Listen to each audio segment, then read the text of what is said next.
Today on Marketing Mavericks, we talk to Jeff Winsper, who's the founder and CEO of Black Ink ROI, about why marketing is the new sales and why data is the new currency of business.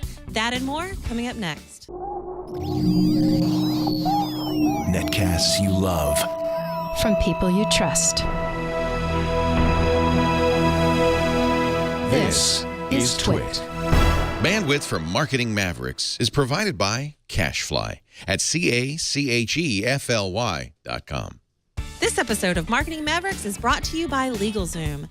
Get your life organized and protect your family with a will or living trust. Plus, incorporate your business or form an LLC.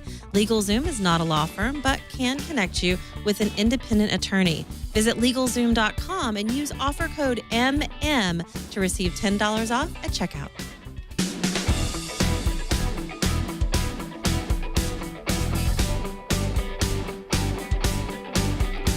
This is Marketing Mavericks, episode 43, recorded Thursday, February 19th, 2015. Marketing ROI.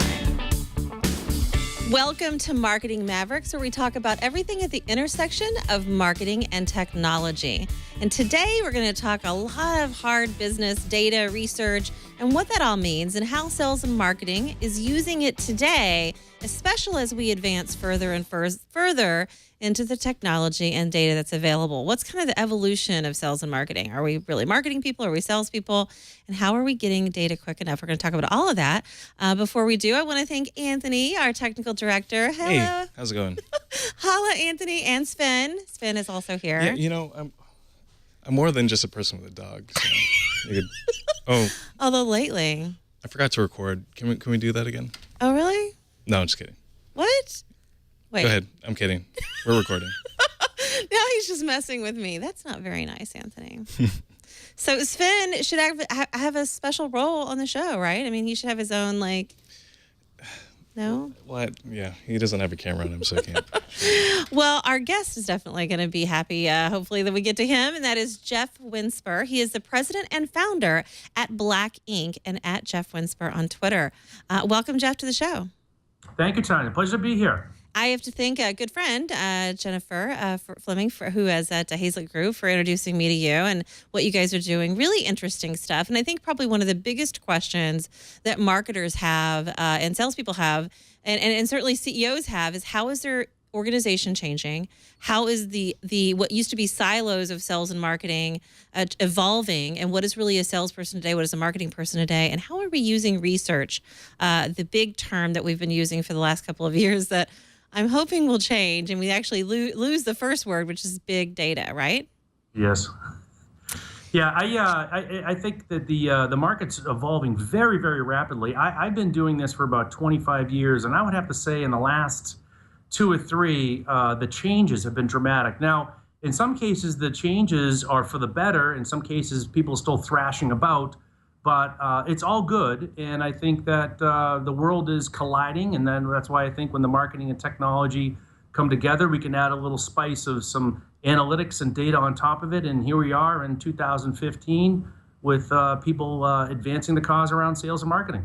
So, but before we get to your company and kind of the background, I have to say that you've had a very stressful winter, at least in the last couple of weeks. In fact, you were saying before the show, you held up a newspaper, the front page of the newspaper today. Yes. And I'm gonna totally out you on this, Jeff, that you were actually one of the participants that the newspaper was referring to. In fact, the mayor has candidly scolded you and many others because the mayor says, stop jumping in the snow. You're in Boston and you're covered in snow and you're jumping from, what did you jump from your roof? Is that what you did or what? Yeah, it was only like 25 feet. But when you think about it, we have 7 feet on the ground, so it's only like net 15. So it wasn't that too big of a jump. But clearly, if I may so put this here, the mayor is telling me to chill out. So my wife was advocating this, which you could imagine, but would be just the opposite as you would think. But after being on the roof shoveling 5 feet of snow, I said I had to go do it. So I did it. Jeff, the mayor says stop, please stop. Well, I don't live in Boston, so he can't really tell me what to do. So I figured, whatever, I might as well just do it anyway. You're kind of a rebel. I do think I feel bad for you guys. What have you gotten a total of 7 feet? I heard you told me this morning. Just about 7 feet. I don't know what it is. There you go. That's a beautiful photo. I don't know what it is, but my town always seems to make the record. It's sort of like Norwell again gets 30 inches, and the town next to me gets 11, and then Norwell again gets 30 inches, and so it's they have no more place to put it, and it's getting out of hand. It took me about I don't know, like 2.5 hours to go 20 miles this morning. I imagine with your love of golf that's you actually at the top of that big mountain of snow. But we'll get to that in a minute. I'm actually going to talk about No that. problem. So let's back up a little bit. You're the founder of Black Ink ROI. What is Black Ink ROI? Black Ink ROI is a software company. It's a software as a service company. And what we do is we help C-level executives, CFOs, chief revenue officers, chief marketing officers, chief financial officers, all the way through the day-to-day marketing operations and sales operations, get the perfect view or the most complete view of the entire business operations. And it allows them to understand the performance of the investments made both in sales and marketing. And so we find that this is an interesting white space as many organizations are struggling to try to find that answer, both in terms of understanding ROI of the past, as well as maybe perhaps understanding where to place their bets in the future. And it's so far it's going great. No complaints. Thank you. No complaint. Thanks, you. We're out of here. That's enough. No, that's not. So let's go back a little bit before you founded this company, and I just have to preface again by saying that this is something that as a marketer myself, and having worked for a lot of organizations that are trying to keep up, and you have so many people in this space that are at different levels of understanding. So I'm like using my hands, but you have people that are still today just trying to wrap their heads around this evolution of the salesperson and the marketing person and the organization's understanding of data. And then you have people at the forefront. Many of those people are, some of them utilizing the great software like yours that are out there. But certainly we even have software companies that are out there that did not even exist a year ago or 2 years ago or 5 years ago. So there's a very overwhelming amount of information that can be gathered. And then there's the personnel, the employees that are trying to keep up with that, including their CEOs, but even the salespeople who are not selling today the way they sold before. In fact, I think I've heard you say that marketing is the new sales. What does that mean? Well, there's an argument that says some people have an argument that sales is, I'd say marketing is the parent of sales. I mean, if you go back to some of the fundamentals, like the 4 Ps, it says the 4 Ps of marketing. It doesn't say 3 Ps and 1 S being sales. So, I mean, I don't really buy into the divide between sales and marketing. I always believe that a good marketer can do just as good a job as selling as a salesperson could do with marketing, because I think they're very much aligned. But, the whole explosiveness that has occurred in the last 4 or 5 years is really tremendous. And really, if you think about marketing and the channels available today at their disposal, there's about 60 different channels, from social to digital to email, et cetera, where you can communicate directly with the consumer. Now, if you go back 10 years ago, it was very, very hard for a department called marketing to communicate directly with consumers. So at each and every engagement, I would have to argue, if marketing does a pretty good job, they're trying to sell the brand on behalf of the overall organization. Do you market your product, your software, to mid-sized companies, large companies? Who uses Black Ink? Yeah, the typical company profile is companies right around, let's say, $250 million in annual revenue and above. That's not to say that it couldn't work for organizations with revenues down below that. But basically what happens is, as organizations get larger and larger, more complex and more global, then of course the data is everywhere. And it makes it more and more challenging for an executive, so to speak, sitting in a corner office to have a total view of his or her enterprise. And marketing, interestingly enough, is one of those processes that cut across all the departments. So it's not as if you can point to the department down the hallway and say, hey, tell me what the globe is doing. It's not how it usually works. And fundamentally, unlike sales that actually generate reports in their region and then just roll it up, marketing takes $1 and it rips it, and then it rips it again, and it rips it again, and rips it again, and it's spread across the whole globe. And, billion-dollar organizations see less and less of their customer sets and, the data as they get bigger and bigger. So that's why Black Ink kind of aggregates it all for them, makes it easy to consume, and then get to the universal truth. And of course, at the end of the day, provide the insight that they need to make better decisions to engage with their consumers and customers. So one of the questions in the chat room is, how do you get in front of these CEOs? I mean, I know how I get in front of them, and how I know maybe other marketers or salespeople do, but how do you get in front of them, especially those, I would think, that aren't actively looking for an answer to a question that they know that they have? I mean, I think those are probably easier, right? Because they're going to seek you out. They're going to find you. What about the ones that are just overwhelmed and challenged? Are you getting in front of those as well? And if so, how? Yeah, typically at the larger organizations, our first engagement isn't typically with the CEO, but the CEO is the one who is perhaps driving the agenda and the strategy for the whole organization and the growth goals.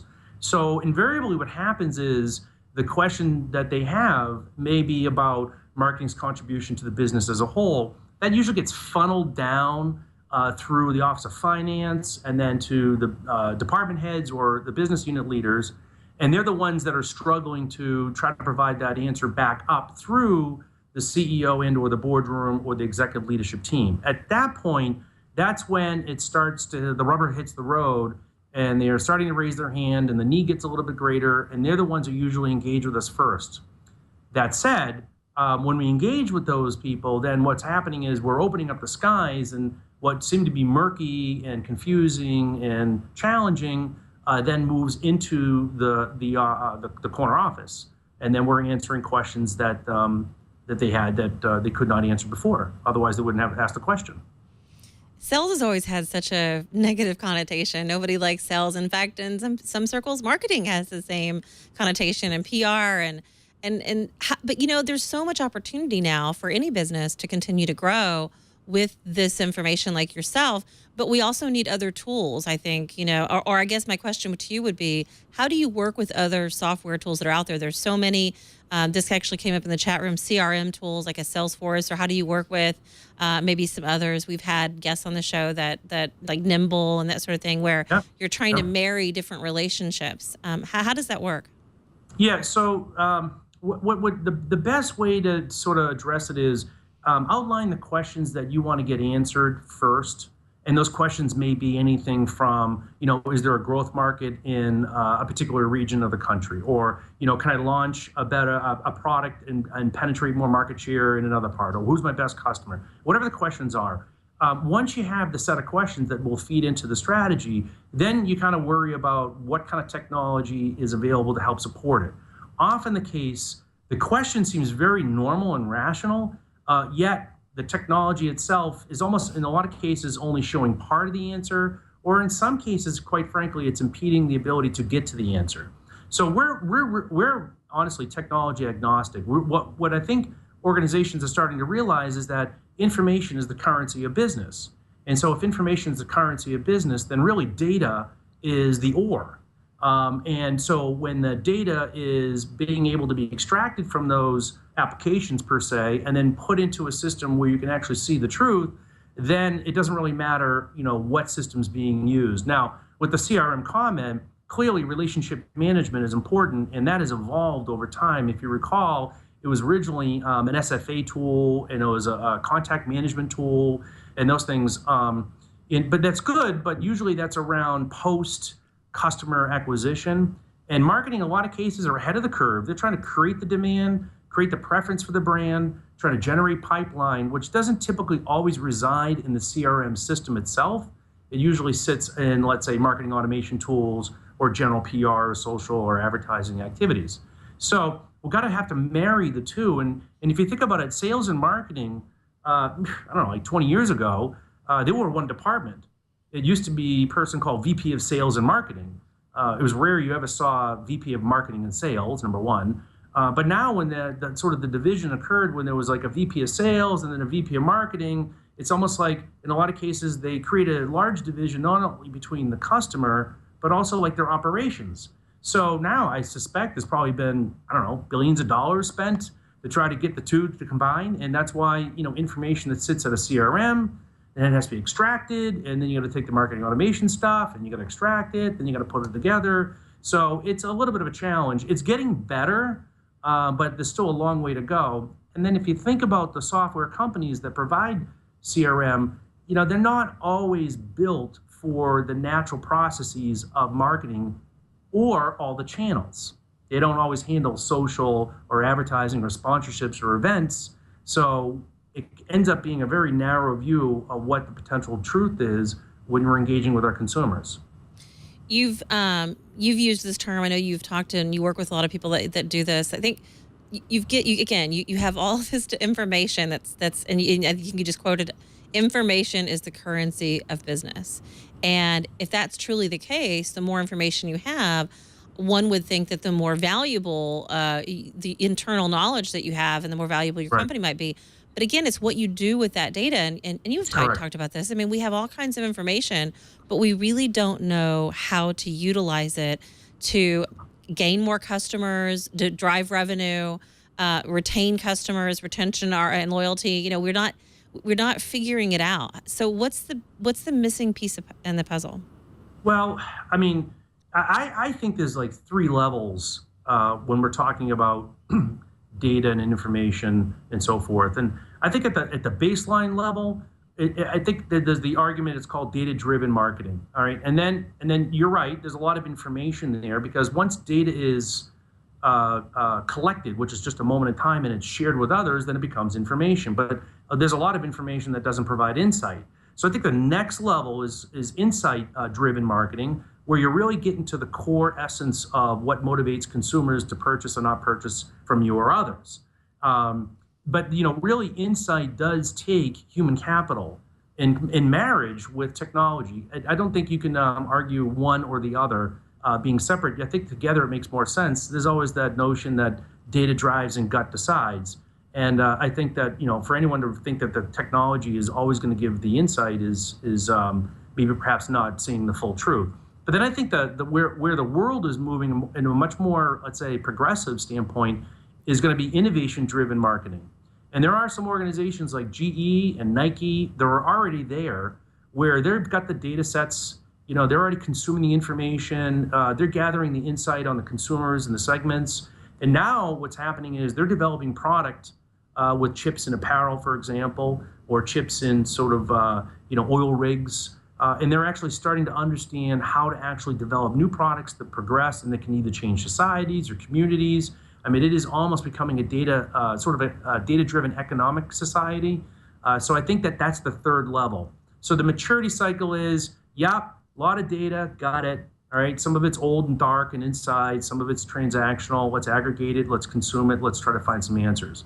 Next stage is, maybe this information is useful to help drive our strategy.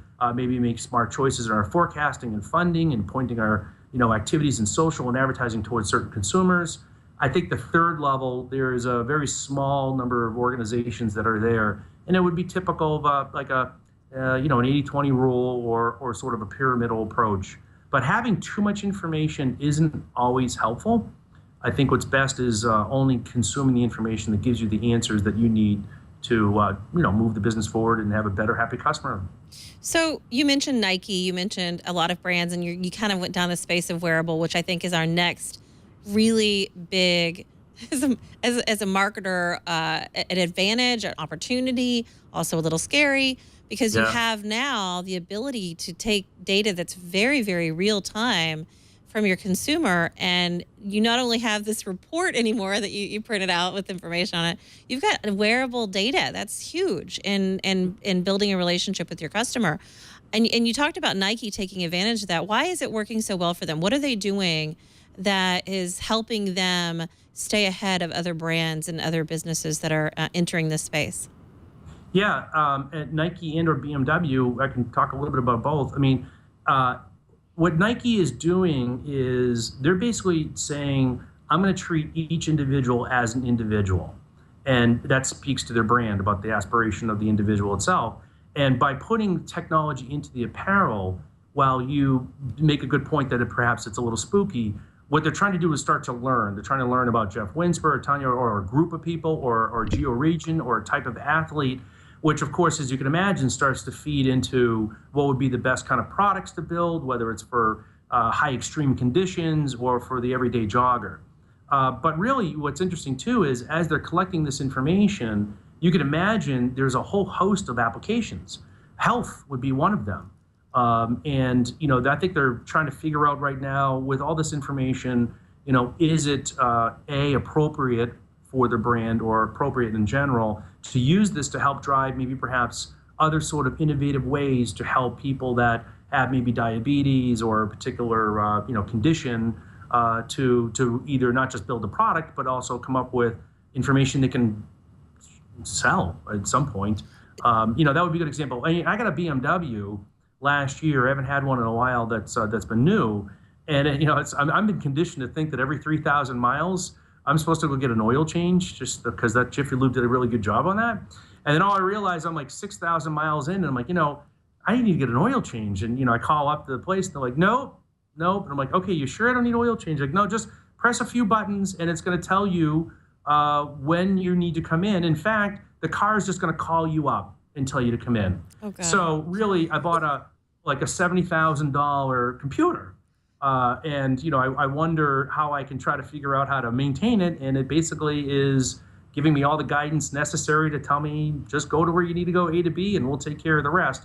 I mean, that really is, when you think about it, data. And they're using that to help inform, my behavior as a driver. I'm sure they're aggregating that up and applying it to their dealers, as well as trying to figure out, driving patterns and as such. I talk to my car all the time. I tell her she's great and we thank you a lot. And she probably doesn't like the fact that I haven't changed her oil as maybe she would probably be calling me like, what? I get it. Yes. You're late. Come on, let's go. But those are fair luxuries, if you will. Those are not necessarily the other space that you mentioned which is healthcare.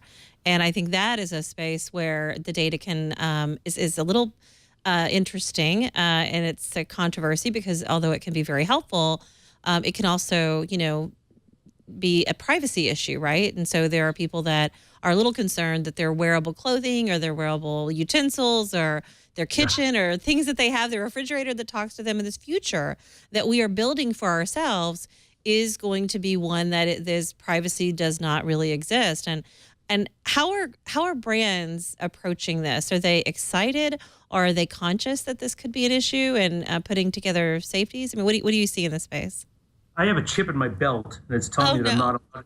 Yeah, it's saying don't just eat soup today. I think it depends on the category. Honestly, with healthcare, it's a highly regulated category, with HIPAA and financial services with FINRA. So those tend to be on one end of the spectrum. There is a difference between privacy and security, and I think that a wearable technology inside, let's say, a Nike suit, it's not as if it's exposing me, Jeff Winsper. I mean, it's aggregated information. I mean, think about Google. They have tons of information and they could expose it if they decide to or not, and they choose not to.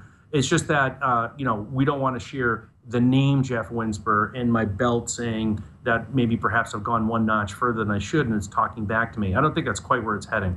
And who gets to decide what that notch is? I mean, that's this thing as well, is who gets to decide where you should be? The mayor's telling you not to jump in the snow, although probably really good advice, by the way. Yes, yeah. I think my wife tells me what notch it should be at, but that's aside. It's a different story. I think I think basically if you're a good moral organization and you have good foundations, I don't think that organizations are going to try to take advantage of an individual unnecessarily. That's definitely where they don't want to head. I just think that they want to learn as much as possible, produce the best products possible for their organizations, serve them well. I mean, even the supply chain to make sure there's enough Doritos on the shelf for the Dorito eaters as well as the healthy water bottle people. I mean, I think they're just trying to make society as a whole move forward. I remember that Tom Cruise movie where he's walking through and it's like, hey, would you like to buy these jeans? Would you like to buy this jacket? I hope it doesn't get to that point. That's clearly invasive and fairly But Jeff, disruptive. that's totally what's going to happen. Absolutely, that's what's going to I don't happen. want it to. I'm in marketing. I don't want that to I happen. know, we know it's happening, but but hopefully it'll be the kinds of things we want to know about versus the flood of junk spam that we get, and that's where we're trying to figure this out. I think one company, and certainly there are others that are trying to figure this out, is like EMC, who they've built like a science lab, right? And they're really, this idea of science in business is fairly new, but it is really science now. It's really determining what we should do next. Talk about the EMC Science Lab, what you know about them. Yeah, so they're on the upper edge. I know those guys personally. They're superstars. And when it first started out, well, first of all, EMC is a software/storage organization, multi-billion-dollar company. And what they did was they built a science lab on behalf of their customers. So as the customers were using EMC's information, what they were doing was trying to help support them by creating pilots to say, hey, geez, if you had this kind of information, GE, for example, which I believe is one of the customers, look what you can do. And so they kind of give that little edge to say, hey, it's not just about EMC, although that's, I'm sure, part of their sales pitch. It's about the possibilities, where the world could go for someone like a GE who could perhaps save babies' lives with better technology. So as they were going through and building the science lab to indirectly sell their product, what they started to realize is, hey, geez, this is really good stuff. And we at EMC may want to take it on. And if you think about the word science lab in marketing, it adds a whole new dimension because marketing really is a social science. It's not a physical science. And it's just tremendous. And there you go, Jeremy Burton, who is very much a guy who loves big data, and they go into the science lab, and you have the ability to start to target certain consumer sets. It really helps enable their sales force. It's pretty cool stuff. They were on a panel I was running at the BMA, and one of the guys on the panel was like, hey, the guy, the science tech geek over there, who may have not been invited to the Christmas party, I think he or she is going to be right at the table and he's going to be everyone's hero. I mean, and that's what's happening, is I think that shift is occurring because it's sort of like, hey, what are you doing in there? And, it's like, the mad scientist. And it's like, ta-da, I got something you may have never thought of before. And everyone's like, how did you know that? Well, and they algorithms and propensity models and blah, blah, blah, blah. And they come back with answers that are pretty mind-blowing. And they're doing a really, really good job. And, of course, the customers that consume EMC obviously are taking advantage of that as they move forward. GE is one of them, yeah. Yeah, no, I think they're doing some amazing things. I think we're going to see more science labs. We're going to really see a huge organizational shift continue to happen inside. We used to, I wouldn't say we were serious about it, but the role of the CMO has changed, and the CIO, and what does that mean? And I think we're still trying to figure out what that organizational chart really looks like and what kind of departments that we have and how they work together. It's going to be a lot different, I think, in the next couple of years. But no doubt. And I want to talk about something else. I want to talk about archetypes and this idea of B2B versus B2C, KPI, and some of these words that we throw around and how those have changed. But before we do, I actually want to thank one of our sponsor of Marketing Mavericks, and that's LegalZoom. The best time to start getting your life organized is right now. And the easiest place to do it is LegalZoom.com. Getting your life organized, starts with protecting your family, and a great way to take control of your family's future is making a will or living trust. That's where LegalZoom can help. There's no easier way to make sure your family is legally taken care of. Getting your life organized also means taking control of your financial affairs. We all need to do that. And sometimes owning your own business makes it a little challenging for us to kind of wear all those different hats. So if you're thinking of starting a business or you have one already, LegalZoom can help you form your business and provide the support you need to run it successfully. For more than 10 years, LegalZoom has helped millions of people get the personalized attention that they need. And if you need legal advice or guidance, they can connect you with independent attorney in most states since they are not a law firm. So here's my suggestion, because we all put things off that we don't love. This is going to help make your life easier. Don't wait any longer to organize your life. And use their offer code MM to receive $10 off at checkout for legal help you can count on, and for your family or a small business. Go to LegalZoom.com today and remember to use offer code MM for $10 off of your order. We thank LegalZoom for their support of Marketing Mavericks, and I can tell you personally that getting your life organized as a small business owner can be really challenging because you're trying to do everything. And we've all been there, even working for a startup. I know you yourself, Jeff, have started companies, including this one. And sometimes when you're trying to do a lot, you actually have to reach out and get help from people. And you've done that. In fact, were you a little scared? Were you a little nervous, or were you excited when you started Black Ink? I had giddiness inside me for many, many years before I decided to make that decision. I want to let you know, though, you obviously you don't know this. I actually incorporated Black Ink through LegalZoom. See, right there. It's true. Yeah, I mean, I just, I always have lawyers for other things, but I was like, I'm going to go to LegalZoom because it was easy, it was fast, and they did a bang-up job. Anyway, that just happened to be ironic that that's the sponsor for the show. So get LegalZoom. It's good. Anyway, so I've been in the marketing field for about 25 years, and I've been on the vendor side or the supplier side, otherwise known as, let's say, an agency, where we provided some consulting and things like that. And we were dabbling with a bunch of analytics for many, many years. My first client was Bombardier, and we helped them out in the Texas region. But anyway, so one of the things that kind of spurred and just kind of went into my head was, I think in about maybe 7 or 8 years from now, that's I think about 7 years ago, but now it's happening. I think marketing is going to change dramatically. The function and the discipline and the organizational structure, the principles don't change, but I think like the organizational behavior was going to change. We kind of guessed that maybe perhaps when the pipes got bigger in the internet, there'd be more data flow. We sort of did a hypothesis that the channels would start to be more complex, channels as defined by, let's say, digital or social. They weren't that prevalent when we first started out. And we were thinking, like, you know what? If I'm in marketing and I run a large budget or even a small budget for that matter, and now I'm trying to communicate with my client 12 different ways, 15 different ways, and now I'm communicating with them directly, at some point, someone's going to say, hey, is it working? Now, that question's been around for years about the 50% which half is working, which is quoted from Wanamaker. But I just thought it was going to come a lot faster. So what we did was we said, you know what?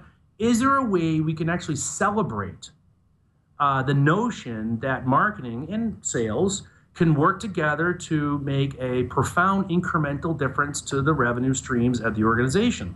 So when I was in these new business meetings as the vendor prior to opening up Black Ink, it was frustrating because you'd sit across the table with the CEO and you're making a big pitch and you're saying, hey, we can do your ads and we can do your, whatever, direct mail and events. And the CEO is quietly sitting in the pitch for the whole hour, doesn't say one thing, and he's, I'll say his burly eye is up like this, his arms she could are be crossed. a she. She could be a she with a burly eye. Okay, whatever, burly eye, she, just arms crossed. And, and then at the end of the meeting, they would ask the question and they would say, hey, Jeff, is this going to work? And I'm thinking like, I think his it is marketing ROI, and I don't think it means the color on the page. So, I'm sure everybody's been there before. You kind of dance around it and say, hey, yeah, it's going to work. And, it worked for them. It could work for you. But really, at the end of the day, we wanted to define it, measure it, monitor it, and improve it, it being marketing ROI. And then once we made that leap of faith and we worked in a whole bunch of ways, it really opened up for me. So it was a really giddy resurgence again. It's my third company I've started up. So yeah, it's fun. It's fun. Good times. Thanks to LegalZoom. So yes, thank you, LegalZoom. So the idea of the mentality, you talked about you stereotyped what I think a lot of people would envision. Maybe certainly in the past, a CEO might look like a grumpy old CEO. That's not the case. The successful ones really aren't that way any longer, and you have a much different point of view from as a salesperson or a marketing person looking at the new CEO. What is the characteristics or personality traits that drives business today versus even 5 years ago? What is that person if the CEO is hiring a CMO or if a board of directors is hiring a CEO, what should they look for? Yeah, great question.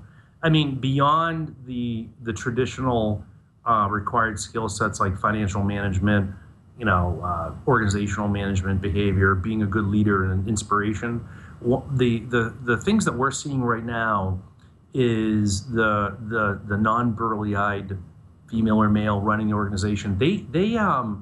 They're very much an outside-in leader, not so much an inside-out leader. And what we mean by that is they are much more tuned to understanding, keeping their ear to the rail, so to speak, and trying to understand what's best for the marketplace or the consumers. And it's a whole different perspective than sort of the command and control that used to exist through, let's say, 60s until, let's say, maybe the 2000s. So those leaders are really starting to say, what's it going to take to acquire, retain, satisfy those consumers or those customers? Once you have that conversation, it opens it up a lot. And it really starts to create a culture top down, and then it spreads from the inside out that, you know what, we're here for you to provide service for our consumer set. Virgin does a really good job of that.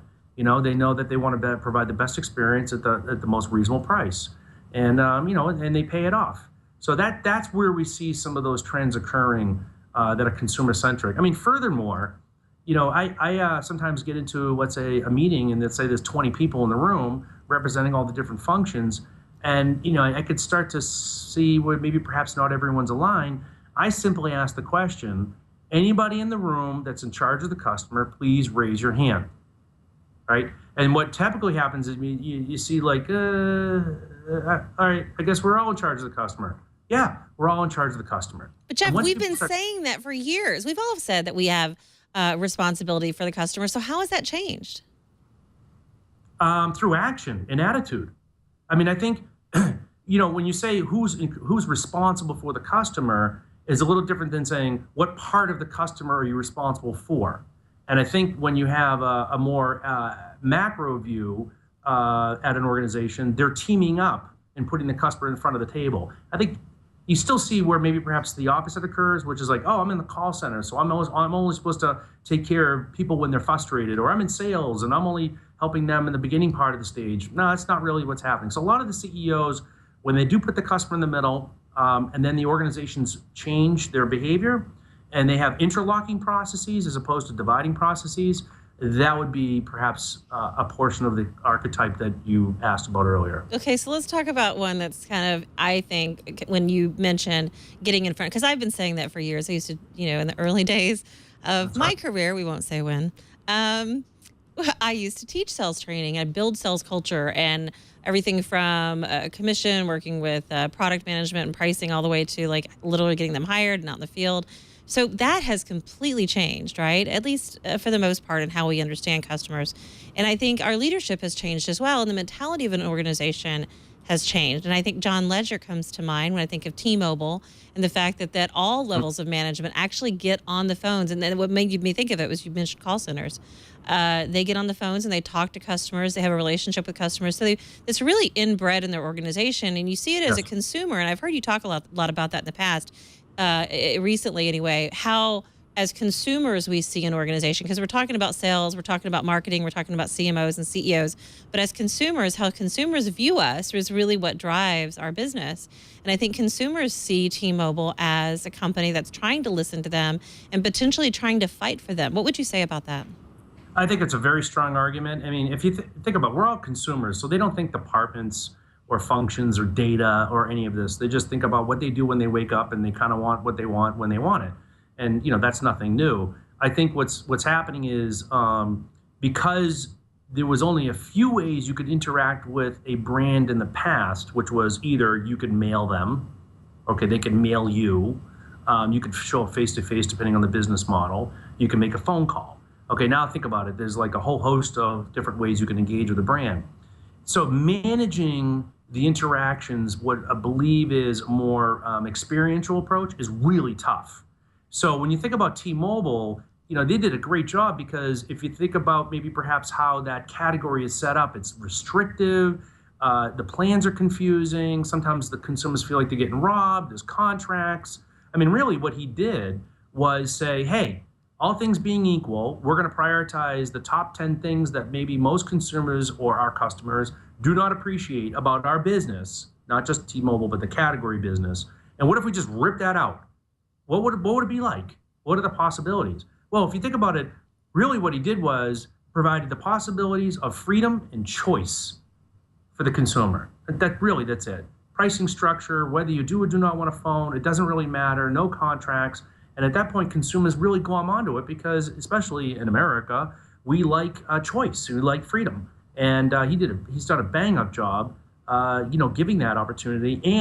But for a brand that was originally kind of hot, let's say, I don't know how many years now, like 15 years ago when it first started to move out, it kind of weaned away a little bit. And now it's actually being highly attractive to the younger generation that very much wants that flexibility. And, that category is still reeling from the success of what T-Mobile is doing. So let's talk about an industry specifically that is not very well liked. And I know I actually come from that industry, and that is the cable television industry. In fact, a bad word is sometimes in many people, their conversations or their dialogue or their home is the word Comcast or Comcastic. Oh, yeah. And I've worked for Comcast, so I understand their challenges, and I understand the challenges of that industry, especially as the way as viewers were consuming content today. And so they're trying to evolve, not just by listening to customers the way other businesses are, but literally their product is changing and the way they're connecting to customers. What is it that Comcast could do differently in listening, and maybe, I don't know, is it possible that they can actually be seen differently to consumers than they are? Whew. That's a big one. Show up? How about show up when you say you're supposed to show up? Uh-oh, here we go. Oh. That window. I'll be there between 4 and 6. No. Yeah, no, it's more like I'll be there between Tuesday and whenever. I mean, really, think about that. That alone, I mean, what other, can you imagine if I had my customer out here in the lobby and said, hey, I know you're here for me. I know you pay me a lot of money, and I know you're under contract. I'm supposed to serve you. I'll get to you sometime next year or next week, or I'm not sure. I mean, it's so counterintuitive to the expectations of what we want as consumers. And you know what? Maybe there is a little bit of an analogy between T-Mobile and Comcast. I mean, the cable is what you could say, quasi-regulated in certain towns or certain counties that you're only allowed to have one or two choices. So, for that, it's challenging. I think basic changes about being more customer-centric for them would be real. How about answering the phone? How about not talking about 10 prompts? I mean, they try to do all their their break fix over the phone, and I'm no dummy, but at the same time, it's like, yeah, I unplugged it. I put it back in. Yeah, I unplugged it again. I love it. That is totally the... And then I'm like, I have to call my 21-year-old, and it's like, hey, Jeff, can you fix this for me? He's like, Dad, I know a lot. It's broken. Just tell him to show up. Yeah. I mean, you know how it is, because labor on the field is expensive, and it takes and drains away from the revenue or the profit. I'll tell you an interesting story. There's a bridge that was being built in my town, and I think the span was, I don't know, let's just call it 75 yards. It took 10 years to fix the bridge. Now, my buddy, who happens to live in the town, was working on the bridge. He's a slurry union dude. And I was like, what's up with the bridge? And he said, just so you know, the bridge cannot be fixed because Verizon, not Comcast, but Verizon in this particular case, will not move the cable onto the bridge, and we're stuck. So that tells you how infrastructure can create a lot of unhappy people. Full disclosure, I've worked for both Comcast and Verizon. So full disclosure, but that's what I understand. I understand the challenges that they have, but I also understand that they don't necessarily take advantage. And this is your target customer. This is who you're talking to, Jeff. These are your clients, right? So yeah. Well, we have one client. I won't name the company. It's a very large energy organization. And you know what was shocking is here we are when energy was deregged, I don't know how many years ago. And I was in a conversation with the CFO and the marketing person. And they disclosed, they said, Jeff, do you realize that for about 150 years, so you can now kind of guess who it is, 150 years, we had nothing other than to generate energy and just sent it out on the lines. And when we got deregged, it took us 8 years to figure out how to mail the bills to the consumer. 8 years. They mastered it after 8 years. So you can just imagine, as a consumer, you're thinking like, I don't know, I've been getting bills in the mail for years. Why is it taking so hard for them? I think it's just because it's just that the industry, like them, have a really tough time ever understanding about what a consumer can choose with their wallet at some point. Sorry to interrupt you, brother. No, that's okay. I mean, I think one of the things that I'm going to change gears a little bit that you and I talked about that I thought was really interesting, and I want to make sure we get to, is this next generation of employees. We've been talking a lot about leadership. We've been talking about CEOs and CMOs, salespeople, marketing people, science labs and scientists in business. And I think the science piece is, and the certainly our audience and beyond, is there's so much opportunity right now. You're really struggling finding the talented people that you need, and the people that are coming out of school with the skill sets that you need are asking for money that I certainly didn't get when I started my career because there's such a shortage. And what is this skill set? What is this talent that you're speaking about? For all of the wonderful viewers, if you decide that you like analytics, data science, mathematics, statistics, please, it is a growing field. I think the Labor Bureau statistics say there's something like 400,000 jobs that are open between now and the next 3 years. Really, it's anyone who understands how to manage the fundamentals around data management, applying statistical models, mathematical, empirical models.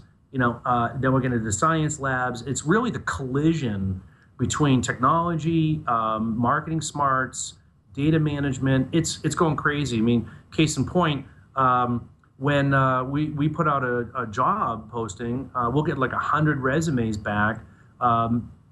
As you know, some of them are not going to cut it, but 98% of them are people that are not from the United States. They're from outside the United States.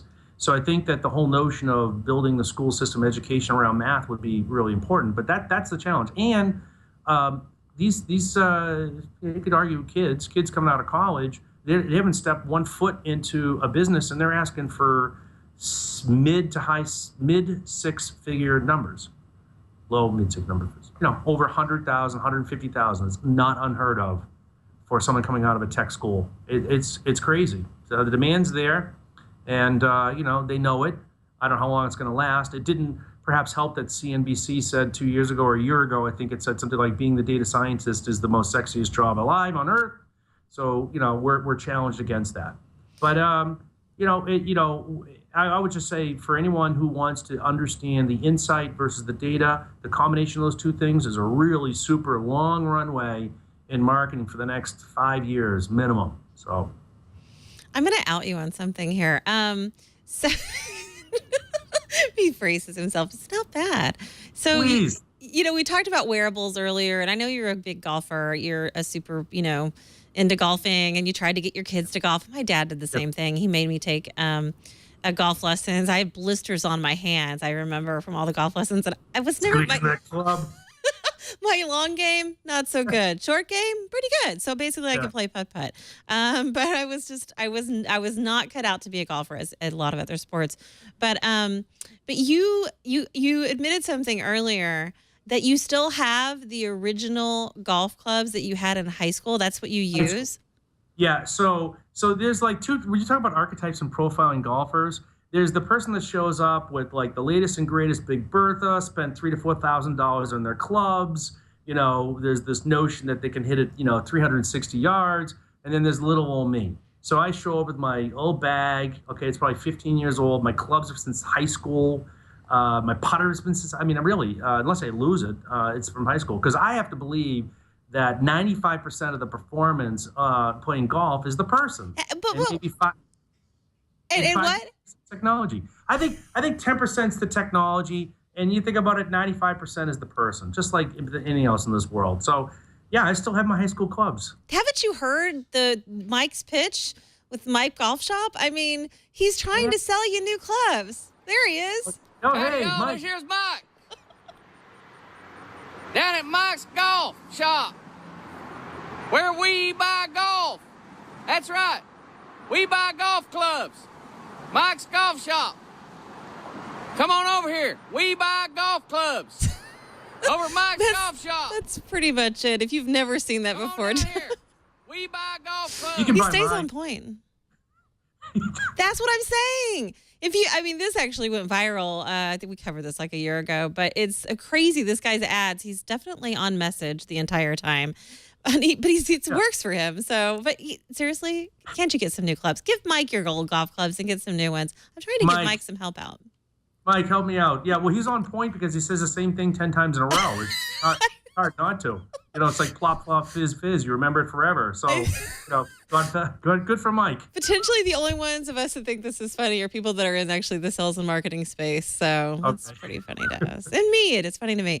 So, but, we showed that picture earlier of the guy standing on a heaping mound of snow playing golf. I would assume that's you right now, right? In Boston. I would love to. If I could take the camera and show you downtown Boston, it kind of looks like that. I didn't bring my clubs in today, but that inspires me. I think I may want to go home early and hit it around a little bit, some irons. So thank you. You're quite welcome. I'm really excited about what you guys are doing in this next level of understanding data, and I'm hoping that we lose the word big in front of big data, and we just be better consumers of the data that we're getting for our business, and that we evolve. So what would your advice be to somebody who's really struggling with wrapping their head around data, looking for the right software, whether they're a small company, maybe you're a little out of their range? What kind of tools would you look at? What kind of advice would you give them, and tools would you suggest that they use to try to help their customers better?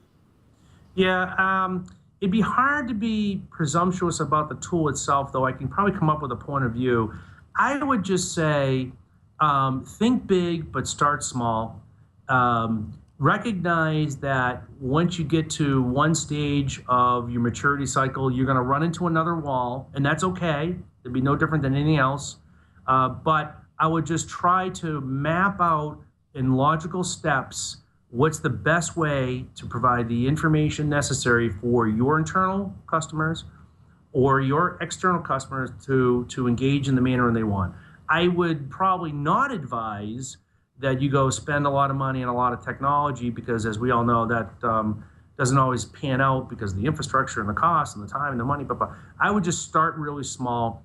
And if you're a smaller organization and you want to engage with the consumer at a baseline level, at least from a marketing tool standpoint, clearly things like HubSpot and Constant Contact are perfectly fine. If you're in that moderate range and you want to engage a little bit more sophisticated with more channels, I would check out things like Eloqua, Marketo. More sophisticated, I would go like a Redpoint. They tend to be much better with the money channels. And it's interesting because they treat each consumer as an individual in their communications, whereas the previous ones, it's more like clusters and segments. So it ends up being more, not one-to-one. So I would just kind of mature that way. And but I definitely would say have some level of understanding of data governance. It is crazy the amount of human capital spent to try to get this information in some reasonable form, even just to make a reasonable decision. The fidelity level is so important, and it's very challenging. So I would say have a data plan, understand what your business requirements are, pick the tech to fit those technology requirements, and just go at a natural speed, because clearly you can't chew off too much at once. Well, and the chat room's kind of blowing up with more questions they have for you as we're out of time. So if they want to connect with you, maybe ask you some questions, follow what you're doing, and maybe attend a conference where you're going to be or something like that, what's the best way they can do that, Jeff? They can just do it at the Twitter handle down below if you want. And that's at Jeff Winsper, your name on Twitter. Yep. They can check out Black Ink, of course, and Black Ink ROI. It's blackinkroi.com. Which is also a very important word, ROI, which we use a lot. Return on investment. And Black Ink, which means you're making money. It's better. We were going to call it Red Ink, but then somehow somebody said that's not a good idea. Yeah, that's probably somebody in your marketing team, I hope. Branding side. I don't know. We consumed all this data at our company and said, no, it's not Red Ink. It's Black Ink. Thanks again, Jeff. It's been a pleasure having you on the show. I'm looking forward to meeting you in person one day. Thank you very much. Appreciate it. Absolutely. And if you want, you can follow me and our show. You can follow me on Twitter as well at Tonya Hall Radio. I respond and I listen. And find me on Facebook. I post some of my favorite news stories on technology and marketing. And I'd love to hear what your thoughts are on the subjects that we cover here on the show. And how do you enjoy listening to us as well? And if you have suggestions for guests or feedback on the show, pretty old school, I read email. And you can email me at Mavericks, Mavericks, @twit.tv. That's Mavericks@twit.tv, and I will listen. So until next week, everybody have a great time, and we'll talk to you then.